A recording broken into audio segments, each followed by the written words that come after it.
Hello everyone, this is just a short video to show you the difference between the two different types of climbing holds. One is a bolt-on climbing hold, it has one hole in the center. The other one is a screw-on climbing hold and it has two holes. So these are what they're used for. The bolt-on climbing hold is made to be used with 3/4 inch plywood. You can't use anything thinner than a piece of 3/4 inch plywood because the T-nut will not work. And this is how it works. There's a bolt, an Allen head bolt, goes in the center, and then you screw or bolt it down to the piece of plywood. Use an Allen wrench.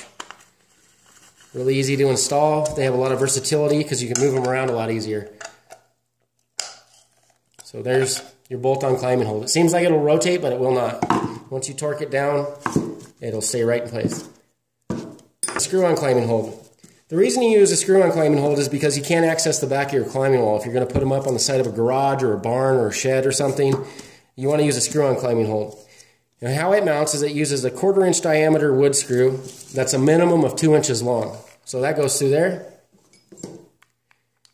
And what you do, this is a 2x4, and the 2x4 on its side is what you want to mount the screw-on climbing hold to. You can use 2x6s or 2x8s, but you want to make sure that you absolutely have a minimum of 1.5 inches of material to bolt the screw-on climbing hold to.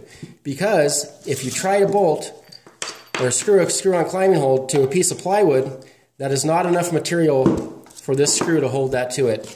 It'll loosen up, and you'll be constantly tightening them back down, and it will og the wood out, and you'll have to move the climbing hold. You'll have this big spot on your wall where this hold is loosened up on you, versus with the bolt-on, it won't do that.